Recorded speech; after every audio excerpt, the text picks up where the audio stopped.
ऐसा दृढ़ निश्चय करो कि चाहे कितना सुंदर पदार्थ हो, चाहे कितना सुंदर रूप हो, चाहे कितनी महिमा हो, प्रभु के रूप, प्रभु के नाम, प्रभु की लीला धाम, ये अविनाशी है, ये विनाशी, ये कितने दिन टिकेगा। वो धनुर्दास जी का एक चरित्र आता है, वो अपने पत्नी के रूप में बड़े आसक्त थे। ब्रह्मा जी ऐसी रचना किसी किसी के रूप की करते हैं कि थोड़ा सा ऐसा हाँ आकर्षण होता है, लेकिन उन्हीं आंखों को जो संसार को देखती है। अगर आपकी भागवतिक महामहिम प्रियाजू की भावना करने वाली आंखें हैं तो सच्ची मानना जैसे मकान में आग लगा दे और खंडहर जैसा दिखाई देता है, या तो ऐसा पूरा विश्व दिखाई देगा और या तो उन्हीं की अंग कांति दिखाई देगी, दूसरा नहीं। कोई रूप ही नहीं। क्या रूप है, किसका रूप है, कहां रूप है वो? जो रूप तेरो रूप कहत नहीं आवे, उसकी भावना कर रहा है। ऐसा रूप कोट मनमथ लालजू का, उसको रूप को ये उधर दृष्टि नहीं, जागतिक दृष्टि है, तो उसमें थोड़ा सा आकर्षण उसको अपनी आसक्ति के कारण लगता है। वो इतने आसक्त थे कि पत्नी से नेत्र हटा ही नहीं सकते थे। जैसे सामान लानी बाजार से कुछ, तो धनुर्दास जी नहीं ला सकते थे, पत्नी को चलना पड़ेगा साथ। पूरी एकाग्रता समिटी हुई थी। तो जैसे धूप है तो रूप दर्शन हो और उसको कष्ट ना हो, ऐसे छाता लगा के बैग चलते थे उल्टा, पत्नी के रूप दे। बहुत से लोग उपहास करते, उनको कोई से फर्क नहीं था, वो बस ऐसे। आचार्य चरण से कुछ शिष्यों ने जाके कहा, हे प्रभु एक ऐसा स्त्रैण देखा, वो तो मतलब ऐसा। अच्छा इतना रूपाशक्त है, तब तो काम का आदमी है। नजदीक गए और कहा भाई तुम इतने आसक्त हो, तो उनका ये रूप ही ऐसा, हमारी पत्नी का, हम इसके बिना जी नहीं सकते। बोले अगर इससे भी सुंदर रूप हो तो? बोले हो ही नहीं सकता, आसक्ति का विषय होता है, हो ही नहीं सकता। उन्होंने ऐसे स्पर्श होते या शुभों का नाश हुआ। और भगवान आचार्यों के अधीन होते हैं, वो जिसको चाहे उसी क्षण भगवत साक्षात्कार करा दे, बिना किसी भक्ति के अधिकार के भी। नरवाहन प्रभु निहार लोचन भर घोष नार, नक्षिक सौंदर्य काम दुख, जो अत्यंत दुर्लभ रूप प्यारोढ़ क्षमते इन अच्छी सुखादि नाम तो ध्यान गम। आचार्य चरण ने नरवाहन जी को ऐसे ही, जो हिंसारत भयंकर अपने अनुयायियों को लेकर के चोरी करना, मारना, काटना, सबको ऐसे नरवाहन प्रभु निहार, जगाई मधाई को ऐसे भगवत साक्षात्कार करा। आचार्यों के अधीन भगवान होते हैं, इसलिए बिना आचार्य शरणागति के रस मार्ग या कोई भी मार्ग पुष्ट नहीं होता, आचार्य आश्रय से। क्योंकि हमारी सामर्थ्य क्या है, पर आचार्य के बच्चा बन गए तो जैसे बच्चा बनने पर पिता की प्रॉपर्टी मिल जाती है, ऐसे आचार्य शरणागत को इष्ट देव का साक्षात्कार हो ही जाता है। जो आचार्य के दृढ़ शरणागत, जे ही रंगनाथ प्रभु का रूप प्रकाशित हुआ, छूट गया छाता, मुड़ गए, और आजीवन के लिए मुड़ गए, दोबारा कभी नहीं झांक के देख। ऐसा रूप घृणा हो जाए आपको। देखो हमारी प्रियाजू की सेवा में जो सहचरियां हैं, लक्ष्मी कोटि विलक्षण लक्षण लसल लीला किशोरी सतई। जो श्री जी की आराधना में, सेवा में सखियां कैसी, एक लक्ष्मी से सुंदर कोई नहीं है त्रिभुवन में। जब समुद्र से प्रादुर्भाव हुआ तो दैत्य देवता सब थे, कोई ऐसा नहीं था जो ना हो, सब मोहित हो गए थे, कोई नहीं बचा था जो लक्ष्मी जी के लिए लालायित ना हो गए हों। आज भी त्रिभुवन में कौन नहीं लालायित है लक्ष्मी जी के लिए? सब लालायित है। जय कुछ तो मिल जाए, एक अंश में मिल जाए, सब लक्ष्मी के लिए। लेकिन लक्ष्मी जी ने जो बिल्कुल लालायित नहीं थे, बिल्कुल देखा नहीं उनकी तरफ, उन भगवान श्री हरि के चरणों का आश्रय लेकर उनका वरण किया। इतनी सुंदर लक्ष्मी जी कोई नहीं बकाया था जो लक्ष्मी जी से आकर्षित न हो गया हो। और यहां क्या वर्णन, लक्ष्मी कोटि विलक्षण लसल लीला किशोरी सतई राराध्यम ब्रज मंडले इति मधुरम राधा। हमारी स्वामिनी जी कैसी सखियों से सेवित हैं? एक सखी का सौंदर्य करोड़ लक्ष्मियों को आश्चर्यचकित कर दे, करोड़ लक्ष्मियों को मूर्छित कर दे। ऐसी सुंदर सखियां तो प्यारी जू कैसी होंगी? प्यारी जू जिनके लक्ष्मी जी चरण चापती रहती हैं, उन लाल जी को मूर्छित कर देती है, ऐसी प्यारी जू। अब कौन सा रूप भैया देखोगे? कौन सा रूप देखोगे? ये रूप देखो, ये वैभव। मन को समझाओ, यहां कोई रूप है? यहां कोई रूप वाले? थोड़ा सा ऐसे सफेद सफेद लगा लिया हो, ऐसे गाल लाल नहीं है, ऊपर से लाली लगा रही, एक एक बाल नोचवाकर भाव का, ये सुंदरता है? ये इसे सुंदरता कहते हैं? सुंदर बनना नहीं। सुंदर कौन बनता है? बोले सखी जो इनको देखने आवे वो भी सुंदर हो जाए। आप देखो, प्रभु का भजन करके देखो, आपका हृदय सुंदर, आपकी वाणी सुंदर, आपका दर्शन करने के लिए हजारों लोग, आपका दर्शन क्यों? क्योंकि आपके अंदर सुंदरता की राशि, किशोरी किशोर का नाम चल रहा है, किशोरी किशोर का चिंतन चल रहा है, बड़े बड़े शब्द उनके दर्शन करने आते। तो दर्शन किसका करने आते हैं? उस सौंदर्य की जो राशि है उनकी आराधना की, इसलिए उनका दर्शन करने। ये रूप कोई पांच भौतिक रूप कोई सुंदर है? ये रमणीयता जो तुम्हें दिखाई दे रही है, सुख जो तुम्हें दिखाई दे रहा है, ये मायाकृत आकर्षण है। रमणीयता देखनी तो प्रभु में देखो, सुख देखना है तो प्रभु में देखो। तो तुम अपने मन को या तो रागपूर्वक इधर लगाओ और या दोष पूर्वक उधर देखो, उधर से हटाओ, कहीं भी गुण नहीं, वास्तविक कहीं गुण नहीं। मन को दोष देखने पर ही हट सकता है। जहां जहां कई बार सुनाया है को राजकुमारी को देख करके एक साधारण कार्य, राजकीय कार्य करने वाले कि लड़के का मन आसक्त हो गया और कहीं ऊपर छत में हो, देखा रूप तो आसक्त हो गया। अब उसको तो खाना पीना सब अच्छा नहीं लगने लगा। उसकी माँ ने बहुत भाव को ताड़कर पूछा कि बेटा आप हमसे मत छुपाओ, क्या बात? तो उनका आप तो मेरे को मरना ही है, क्योंकि उपाय कोई हो नहीं सकता। मैंने वो रूप देखा ऐसा उसका, अब मैं जीवित और मैं प्राप्त कर नहीं सकता, जानता हूं। एक छोटी सी राजकीय सेवा का कार्य करने वाला राजकुमारी का कैसे अधिकारी हो सकता है? माँ ने विचार किया कि अपने बेटे की रक्षा के लिए एक बार राजकुमारी के पास जाऊंगी, चाहे मृत्यु दंड क्यों न दिया जाए। ये माँ का हृदय होता है। वो गई, प्रणाम किया और कहा आप हमारी पीड़ा को समझ सकते हैं। यद्यपि मुझे कहने में भय लग रहा, बिल्कुल अधिकार नहीं है, पर आप स्त्री हृदय आप भी हैं तो आप समझ सकती माँ का हृदय कैसा हो। मेरा बेटा पता नहीं आपको कैसे देख लिया और आपके रूप पर आसक्त है। बहुत दिन से हो न खान पान ऐसे नहीं, कह रहा बस मुझे मरना है। तो सत्संगी थे, विवेकवान थे, उनका बिल्कुल घबराने की जरूरत नहीं। अपने बेटे से कह दो 8 दिन बाद हम मिलेंगे, खाओ पियो, महल निवा लाना। झाकुश ने बताया, वो तो राजी हो गया, खाने पीने लगा। ठीक, उसने 8 दिन आयुर्वेदाचार्य से औषधि ली जिससे मल साफ हो, बार बार शौच, बार बार, और सोने के घड़े में भरवा के रखवा दिया 8 दिन का। उसी कमरे में उनके ढक्कन खुला रखा, पूरा कमरा बदबू से युक्त, गाल से।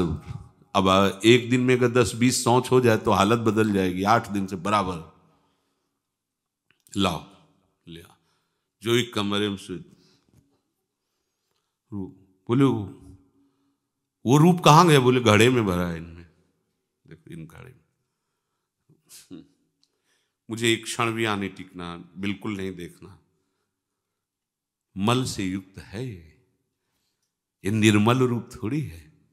निर्मल रूप प्रियालाल का चिदानंदम है, वो किसी पदार्थों के सेवन से थोड़ी है, वो आत्मस्वरूप सच्चिदानंद। यहां कौन सा ऐसा रूप है?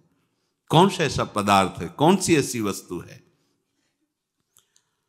मन को विचार के द्वारा दोष पैदा करके या इधर राग पैदा करके प्रभु की तरफ हटाओ। दूसरी बात ये, नियम की बड़ी मार मन पे पड़ती है। मन को मारने के लिए नियम का बहुत पालन करना जरूरी है। आप अपनी दिनचर्या ऐसी बनाएं, या गुरुजनों से जो पास हुई दिनचर्या, आपके पास प्रातः काल से शयन काल तक 1 मिनट भी खाली नहीं होना चाहिए। ये आप देख लो, जो अभी तक चर्चा हुई वो पूरे संसार में दोष दृष्टि करके भोगों के प्रति या प्रभु पे महत्व बुद्धि करके छोड़ दो, राग छोड़ो। वास्तविक कहीं सुख नहीं है। आप लोग देख लीजिए, विवेक से देख लीजिए, अभी तक सब वही करते रहे हो जन्म जन्मांतर। अब हमको मन की ये जो बलवान वृत्ति है, प्रमथन स्वभाव वाली वृत्ति है, इस पर अंकुश करना है। कैसे करना है? प्रातः काल जगने से लेकर शयन तक 1 मिनट भी आपका खाली नहीं होना चाहिए, आपकी दिनचर्या में होना चाहिए। नियमित दिनचर्या बनवा लीजिए या बना लीजिए अपने बड़ों से, अपने पूज्यजनों से पास हमारी ये दिनचर्या, जीवन में उसका उल्लंघन नहीं होना चाहिए। ऐसी दिनचर्या नहीं, कागज वाली दिनचर्या नहीं, आपकी वास्तविक दिनचर्या जो है वही होनी चाहिए। जिस समय जो आदेश हुआ है कार्य का, आपको उसी समय वही कार्य करना है। इससे मन तुम्हारा मरेगा, मन के अनुसार। यहां क्या है कि रोज सुनते, आज नहीं सुनेंगे सत्संग, क्या है सुबह तक, रोज वाणी पाठ में जाते नहीं जाएंगे, 6 बजे तक सो रहे हैं, शाम के रात्रि तक, या जैसा, ये ठीक नहीं। चलो आज ऐसा कर ले, नहीं ठीक नहीं, जो नियम दिया गया वैसे ही चलो। अगर नियम से चलोगे तो उससे लाभ क्या मिलेगा? एक तो परमानंद की तरफ बढ़ रहे हो, दूसरी बात आपका मन मरेगा। मन नियम से मरता है। इस मन का स्वभाव बदल जाएगा यदि आप नियमवर्ती बनोगे। नियमानुवर्तिता से मन आपके अधीन होगा। नियम बनाओ आप। नियम अगर आपने नहीं बनाया तो परमार्थ की चढ़ाई पर नहीं चढ़ सकते हो। परमार्थ में आज तक उसी को लाभ मिला है जो नियम से चला है। किसी ने पूछा किसी से कि क्या नियम है आपके, तो उनका हमारे संप्रदाय में तो नियम है ही नहीं। गजब की बात कह दी। यहां का जो नियम है वो प्रेम से शासित है। प्राण चले जाएं पर वो नियम छोड़ सकते हैं? देखो ना, मन क्रम वचन त्रिशुद्ध सकल मत, नियम नहीं है। जो अब कह रहे हैं उसी के अनुसार जीवन चलाना है। प्रियालाल के सुख का नियम, प्रियालाल के नाम जप का नियम। प्रियालाल हमारे यहाँ कोई नियम ही नहीं, मतलब खाओ पियो पड़े रहो केवल ऐसे। आप समझो, समझ के बोलो, ऐसे किसी को मत बोलो। परमार्थ में आज तक जिसको भी लाभ मिला है नियम से चलने वाले को प्राप्त हुआ है।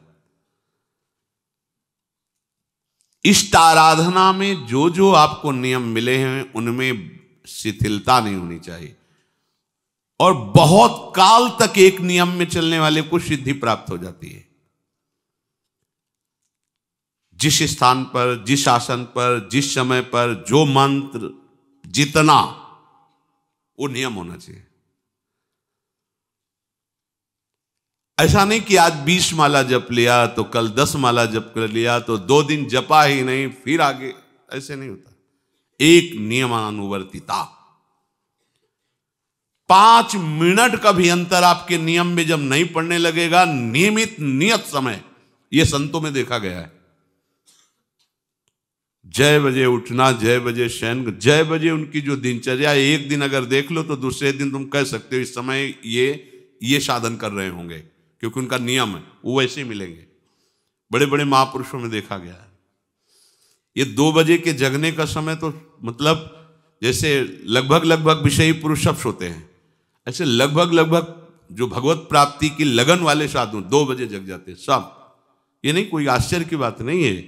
हमने देखा है गंगा के किनारे, जैसे ब्रह्म 2 बजे शुरू हो जाता है, कुआं से जल खींचना और सब दिनचर्या, गंगा नहाने के लिए फिर जाना, बाद में यहीं से स्नान करके फिर बाद में गंगा स्नान करने जाना। जो अनियमित साधन करता है, यद्यप साधन अविनाशी, पर मन मरेगा नहीं, मन अधीन नहीं होगा, ध्यान रखना। अनियमित, नियमित, आज 1 घंटे बैठे, कल 30 मिनट बैठे, परसों 10 मिनट और फिर आगे बैठे ही नहीं 2-4 दिन, बिल्कुल नहीं, ऐसा नहीं। चाहे 10 मिनट से शुरुआत करो तो 11 होना चाहिए, कभी 9 नहीं होना चाहिए। और बार बार दिनचर्या का परिवर्तन नहीं होना चाहिए, मंत्र का परिवर्तन नहीं होना चाहिए, नाम का परिवर्तन नहीं होना चाहिए, खाने पीने का, शयन का, जगने का बिल्कुल नियत समय होना चाहिए मन को वश में करने के लिए। ये जो लोग ने कि जब जहां जैसे आया चिड़िया की तरह चुनते रहते हैं, कुछ लोगों को तो देखा है, यहां तो थोड़ा शासन है, सत्संग में भी बोतल खोली, एक घूंट ऐसे थोड़ी थोड़ी देर पर, अरे मर थोड़ी जाओगे, अमृत बरस रहा है, भगवत चर्चा को उसका पान करो। चिड़िया की तरह कभी ऐसे जेब में डाले, वो रंगीन पुड़ियों नहीं होती ऐसे थैली, निकाला, भुजिया चवा, 2 पानी, ऐसे मर थोड़ी जाओगे। एक बार भोजन डाल दो, प्राण पोषण होता रहेगा, एक बार नहीं 2 बार से। इसके बाद ज्यादा ये नहीं होना चाहिए, थोड़ा ये पाया, थोड़ा वो पाया, थोड़ा प्रसाद में मिले प्रणाम कर लिया, जरा चख लिया, रख लिया, और जब प्रसाद पाएंगे तब पा लिया। बार बार खान पान से भजन में विक्षेप पहुंचता है। अगर मन को मारना है, भगवत प्राप्ति करना है, तो खान पान का समय, शयन का समय, शयन का समय मानो आप 9 बजे से 2 बजे तक, 9 बजे आप सैया पर होना चाहिए। 2 बजे आप सैया छोड़ ही दो, नींद आई हो या ना आई हो, इससे कोई मतलब नहीं।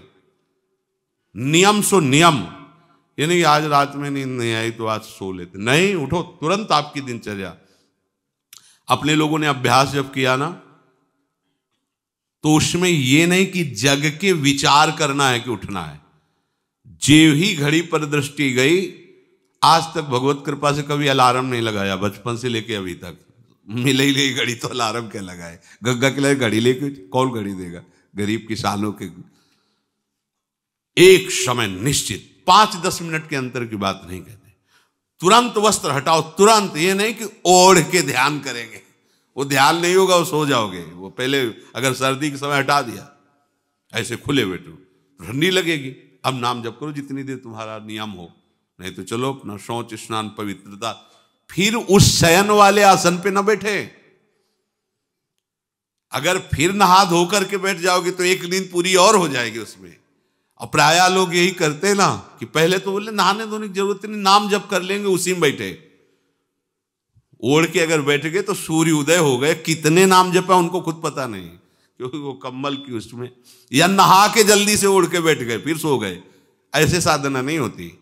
स्नान करने के बाद फिर आसन में बैठ कर बहुत साधारण अवस्था, ऐसा नहीं कि खूब गरम गरम कम्बल ऐसे ओढ़, नहीं, ठंडी लगनी चाहिए, शांत बैठ, आंख खुली। ध्यान नहीं करना चाहिए, आंतरिक ध्यान करो। आंख मूंद ली ना तो सुषुप्ति में पहुंच जाओगे। ध्यान पूर्वक ऐसे, जैसे चातक स्वाति की बूंद को निहारता है। भागवत में आया कि कैसे सुरता होना चाहिए, वक्ता के प्रति चातक दृष्टि से देखते हुए एक एक शब्द श्रवण इंद्री से वो पान कर रहा है, ऐसे शांत तो एकदम देखते हुए ऐसे पान। श्रुता सोई परम सुजान, सुनत चित रति करे। आपके वस्त्र पहनने का ढंग, चलने का ढंग, बोलने का ढंग सात्विक होना चाहिए।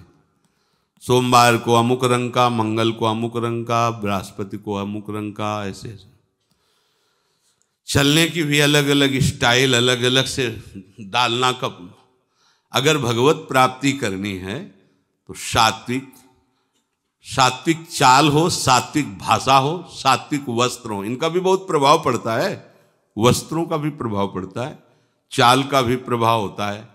अभिमान की चाल देखना, छाती में हड्डी हड्डी पर फैला के चल रहे मानो सूरवीर है।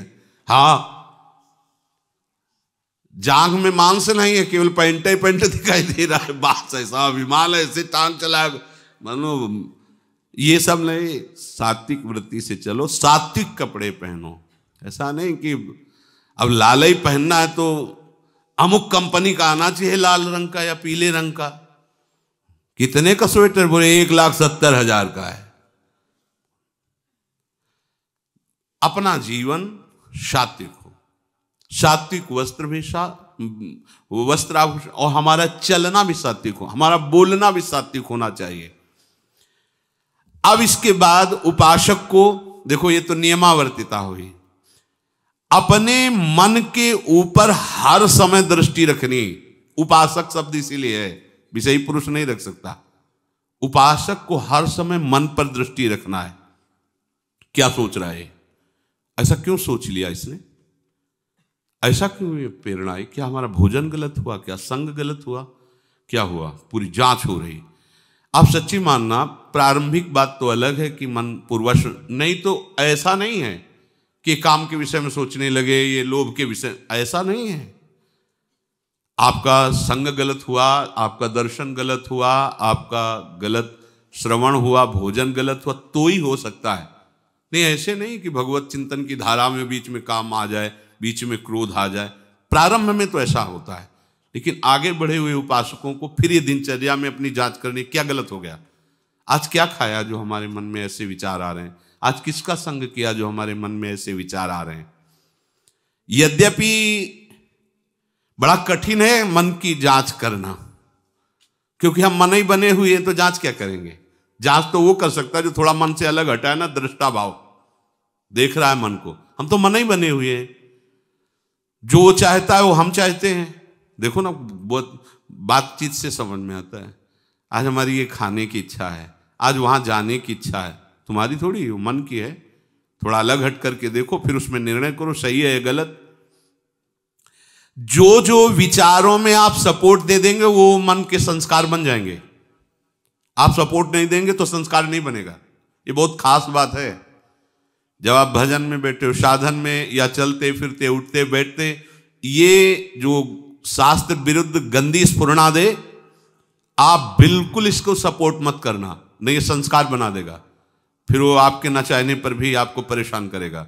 और यदि आप बिल्कुल उदासीन रहे, जैसे पागल आदमी पीछे बोलता चला जाए, आप कुछ मत बोलो, वो दूसरी दिशा में चला जाएगा, ऐसे ही मन शांत हो जाएगा आपका। ये आपको फेंकता, आप परेशान मत होना, ये फेंकता रहेगा जो उसने जमा किया है, फिर शांत हो जाएगा, फिर नष्ट हो जाएगा, उसका विषय स्फुरण नष्ट हो जाएगा। अगर कहीं मन भगवत संबंधी सलाह दे तो उसको दुलार करना चाहिए, सराहना कर, वाह आज आपने बहुत सुंदर बात। मन आपको कभी कभी अच्छी सलाह दे, और जहां आपको बुरी सलाह देने लगे तो फिर उसको धिक्कार दो कि प्रभु से बढ़कर तुमको ये लगा, प्रभु के नाम रूप से बढ़कर लगा। अंदर होना चाहिए, बाहर भले मत। ऐसे हो गए ना, वो सुधरने लगेगा। बस ये अच्छे से ध्यान रखो, जब ये गलत प्रेरणा करे तो या तो एकदम उदासीन, और या फिर इसको डांट लगा दो, प्रभु की तरफ चलना है, क्या गंदी बात अंदर।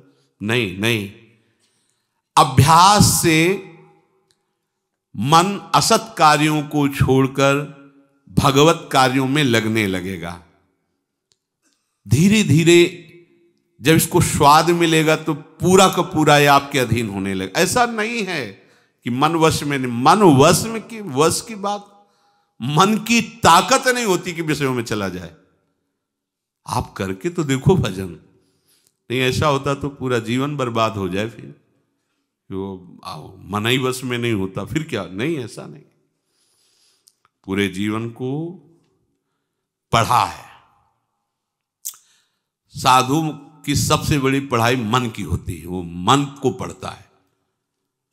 पूरे जीवन मन को पढ़ा है उसने, देखा है मन, अब क्या परिवर्तन, अब क्या परिवर्तन, अब क्या स्थिति, अब क्या स्थिति। सच्ची मानिए, एक दिन मन मनमोहन बनकर के अनुभव करा देता है। कहीं और अनुभव नहीं होता, इसी में अनुभव होता है। निहाल कर देता है, धन्य धन्य कर देता है। बस इसके असत वासनाओं, असत चेष्टाओं, असत स्फुरणाओं का आप साथ न दें तो ये आपसे अलग हो नहीं सकता, ये भगवदानंद में डुबो देगा। इसे अधिक से अधिक भगवत चर्चा सुनाओ, इसे अधिक से अधिक प्रभु की छवि के दर्शन कराओ। देखो, भरो, मन में भरो, खूब भगवत चर्चा करो। प्रभु की श्री विग्रह, आप जिस कमरे में शयन करते हो उस कमरे में कहीं भी कोई सांसारिकता नहीं होनी चाहिए। परिवार की फोटो या किसी अन्य आकर्षणकारी वैभवशाली की फोटो, ऐसा नहीं, या कोई अपने आराध्य देव गुरुदेव संत भगवान, एक से एक भगवत प्रेमी महात्मा, उनकी संतों की छवि, प्रियालाल की छवि, जिधर दृष्टि जाए भगवत स्मृति में लगा दे।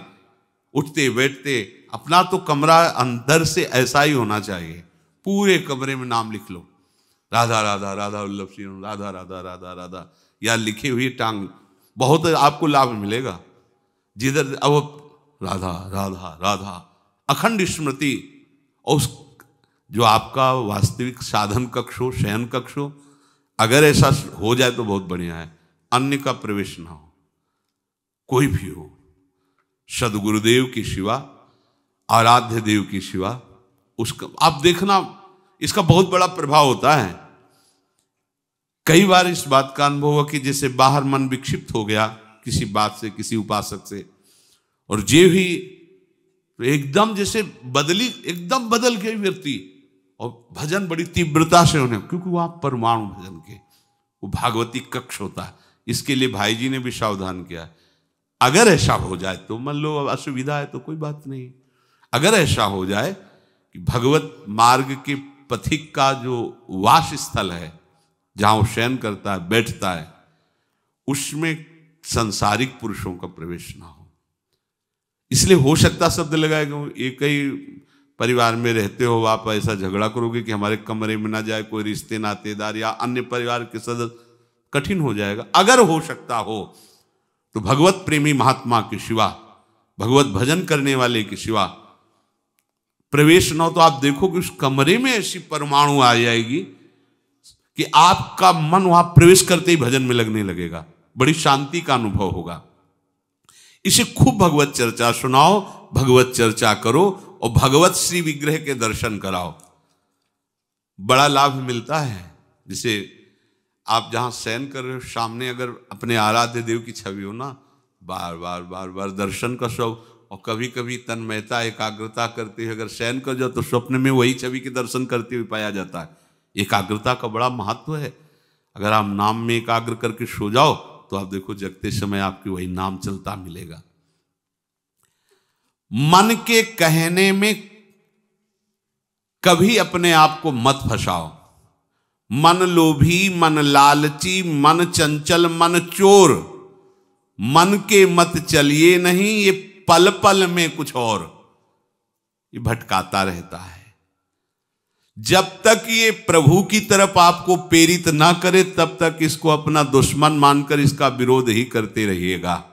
मन का जैसे अपने दुश्मन के प्रत्येक कार्य पर निगरानी करने वाला दुश्मन के प्रहार से बच जाता है, क्योंकि हर क्षण वो सावधान रहता है, वैसे ही जो उपासक मन पर नजर रखकर इसे दुश्मन के भाव से देखता है वो सावधान रहता है और मन के प्रहार से बच जाता है।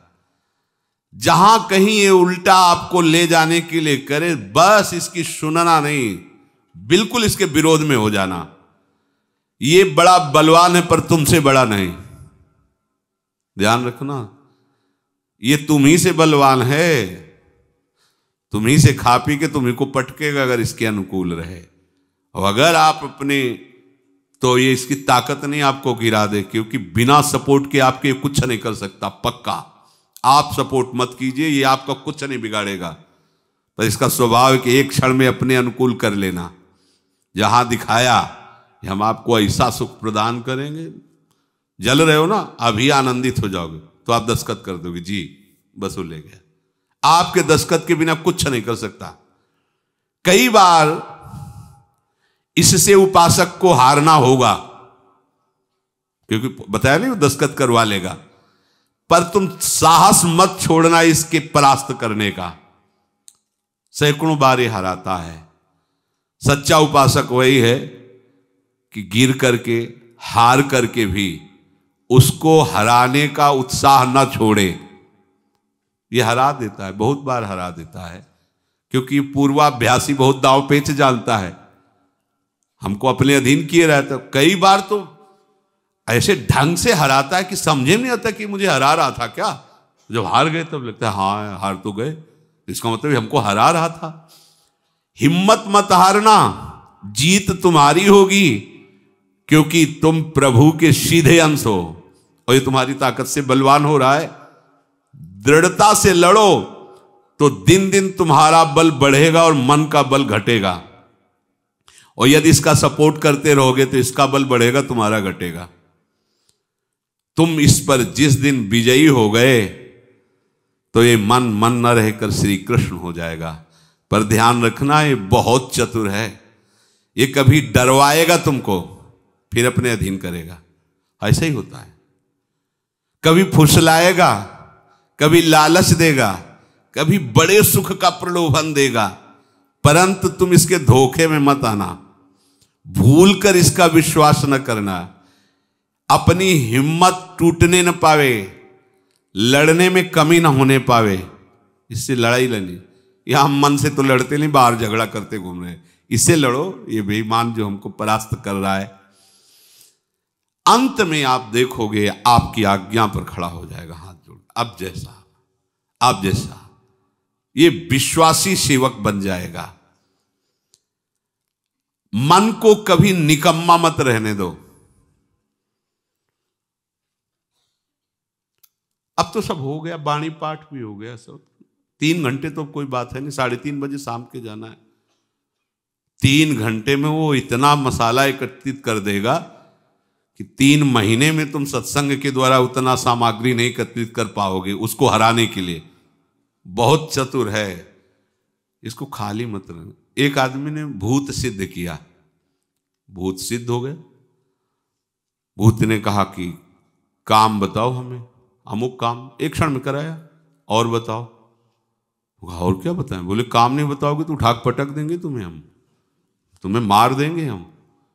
वो जो भूत सिद्ध करने के लिए मंत्र दिया था, वो गुरु के पास गया। बोले महाराज वो तो कह रहा मार डालेंगे अगर काम नहीं बताओगे। ठीक है, एक लंबा बांस खड़ा कर दिया और कहा इस भूत को आदेश करो, इस पे उतरो चढ़ो। जब तक हम कोई काम ना बताएं तो यही तुम्हारे ऊपर का।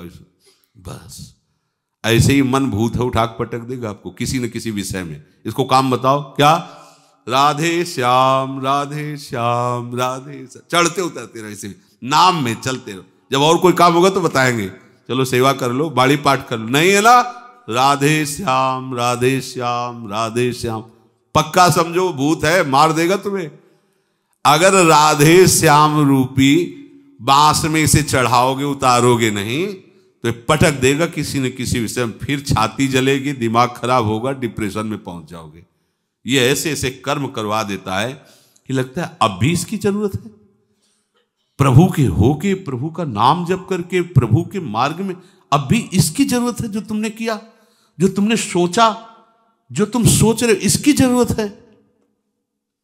बहुत सावधान, नाम कभी छूटे ना इसको। उसमें ये निकम्मा मन बर्बाद कर देता है। निकम्मा रहोगे तो इधर उधर की बातें सोचेगा। एक और बात बता दें, जब तक नींद ना आवे तब तक लेट करके भजन मत करना। किडनी थोड़ी खराब है तुम्हारी कि तुम्हें बैठने में परेशानी। अपने लोगों ने ऐसा किया है कि अब जैसे रात्रि में है माला लेके बैठ गए, अब नींद नहीं आ रही है तब तक माला चल रहा है, भजन चल रहा है। जब नींद आने लगी धीरे से लेट गए।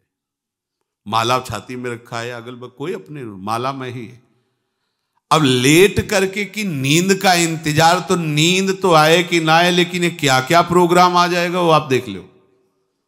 नए साधक सावधान नहीं रहते तो दुर्दशा अपनी कर लेते हैं क्रियाओं के द्वारा, अन्य चेष्टाओं के द्वारा। शयन के समय बहुत सावधान रहने की जरूरत है।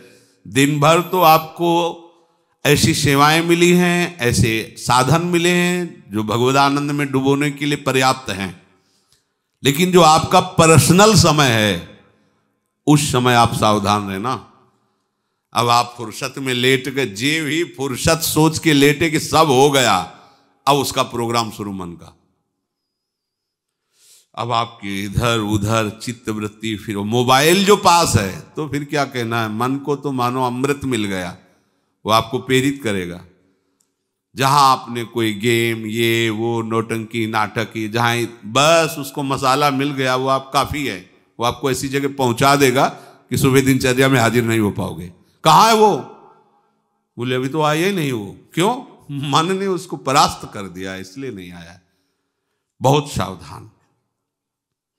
ये निकम्मा रहेगा तो बुरी बुरी बातें सोचेगा। खास बात है दिन भर सावधान रह सकते हो माना, लेकिन शयन के समय जब आप अपनी सैया पे गए, अब होश ठिकाने रखो, बिल्कुल सावधान। यहां थोड़ी तुम्हें सावधान रहने की जरूरत है, अभी तो सावधान आई हो, नहीं तो अभी खड़े हो, तुम्हारे पितर तक तृप्त हो जाएंगे अभी है। लेकिन कमरे में सिटकिनी बंद, अब शयन के लिए गए, अब होश में। यही होश खो जाते हैं, ध्यान रखना। मन आपसे ऐसी चेष्टाएं कराएगा, क्रियाएं कराएगा, ऐसा दर्शन कराएगा, ऐसा सोचवाएगा, पूरे दिन की साधना को मटिया पलेट कर देगा, पोछा लगा देगा। हमारी प्रार्थना मान लेना, जब तक नींद ना आवे तब तक सोने के लिए आप लेटना नहीं। यदि जवान साधक हो, माला हाथ में, ऐसे दोनों हाथ कब्जे में है, जवान से नाम या मंत्र अंदर। अब थक गए, सो गए तो ऐसे सो जाओ, आपकी शैया परम पवित्र है। अगर घंटा 2 घंटा इंतजार नींद का तो पक्का वो भ्रष्ट करा के रखेगा, पक्का। हमारी बात लिख लो। सावधान, शयन के समय हर उपासक सावधान। उस समय विशेष आवश्यकता आपको भजन की है, क्योंकि वो एकांत है और आपके ऊपर उस समय मन को हावी होने का अवसर मिल गया। इसलिए सावधान, सत्संग को सुना जाए, मनन किया जाए और आचरण में उतारा जाए, और इस भूत को हर समय नाम रूपी बांस पे चढ़ाते उतारे। राधे श्याम, राधा वल्लभ श्री हरिवंश, राधा वल्लभ श्री हरिवंश।